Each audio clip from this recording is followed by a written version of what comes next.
Priatelia, vitajte na našom kanáli Obdivuhodný svet a poďte si pri našom videu chvíľu oddychnúť a dozvedieť sa niečo zaujímavé. Nezabudnite na odber kanála a zvonček, aby vám neušlo žiadne nové zaujímavé video v budúcnosti.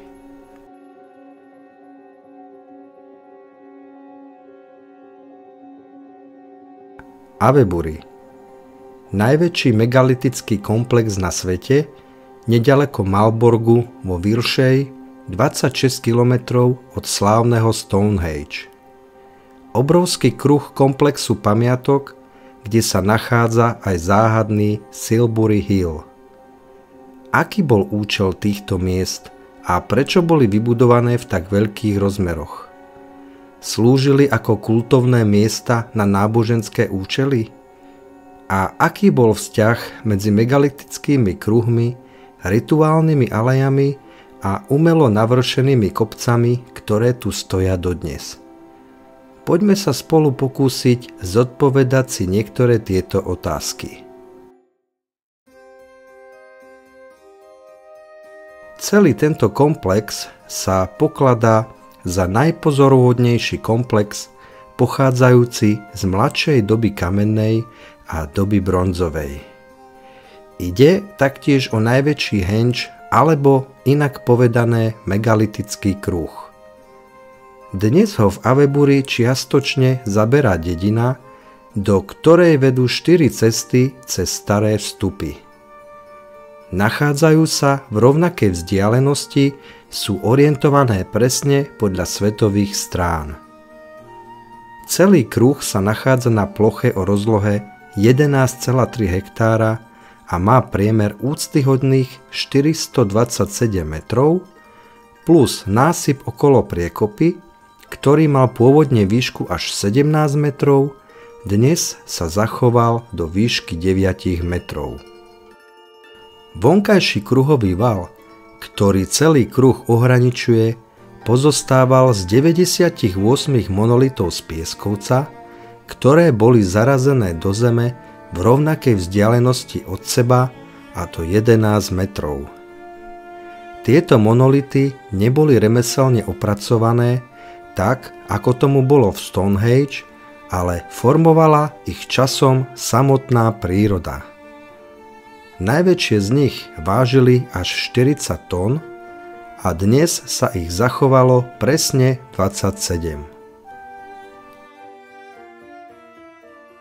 Uprostred kruhu boli umiestnené ďalšie dva stojace kamene, tzv. Kromlechy, každý s priemerom 95 metrov a ďalších približne 29 monolitov. Uprostred boli kamene postavené do tvaru U a jednalo sa pravdepodobne o oltár určený na nejaké náboženské obrady.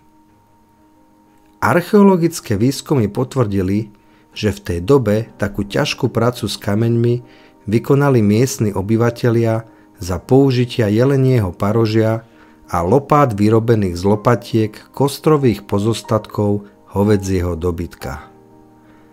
V celej oblasti sa našla iba jedna sekera z brúseného kameňa.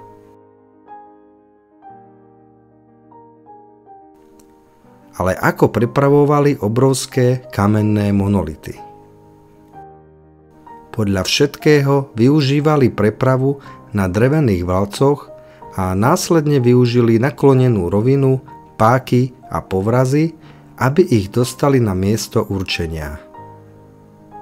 Na aké náboženské účely komplex Avebury slúžil, je otázka dohadov a mnohých teórií. Najpravdepodobnejšou je tá, že išlo o obradné miesto, kde sa vyznával kult plodnosti. Ešte v nedávnej minulosti si tu miestne dievčatá chodili sadnúť na oltárny kameň, aby prosili o tento dar pre seba. Prví obyvatelia sa usídlili v tejto oblasti už okolo roku 3700 pred Kristom. Usadili sa na severozápad od Avebury, okolo prírodného kopca Windmill Hill. Jednalo sa najmä o roľníkov a pastierov. O 1000 rokov na to bola koncepcia tohto miesta kompletne prebudovaná. Vybudovali sa tu 3 sústredené priekopy s najväčšou, ktorá mala v priemere 365 metrov. Prístup bol zabezpečený cez vyvýšené cesty ponad tieto priekopy. A takto to fungovalo približne ďalších 1000 rokov. Nakoniec sa toto osídlenie stalo súčasťou rozľahlej mohylovej nekropoly Round Barrows. Megalitický komplex Avebury skrýva ďalší veľký poklad histórie – Silbury Hill. Jedná sa o kónicky dokonale umelo vytvorený kopec, ktorý je vysoký 40 metrov, jeho priemer pri základni je 167 metrov a na vrchole 30 metrov. Bol vybudovaný okolo roku 2700 pred Kristom a na jeho stavbe pracovalo približne 500 mužov odhadom minimálne 10 rokov. Aby ho vytvorili, museli použiť neuveriteľných 350 000 metrov kubických zeminy a kamennej drte.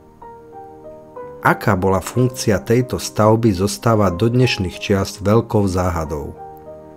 Pri archeologických vykopávkach na tomto mieste sa nenašli žiadne náznaky ani vodítka, ktoré by niečo aspoň teoreticky naznačovali.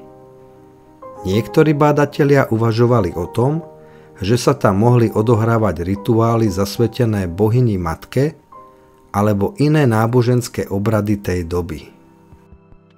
Na teraz však účel Silbury Hill zostáva jednou z najväčších záhad tejto oblasti a súčasnosti.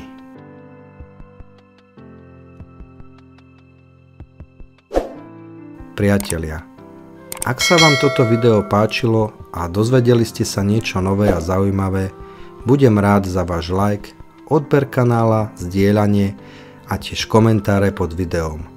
To všetko pomáha dostať tento príbeh ďalším z vás. Dovidenia na budúce.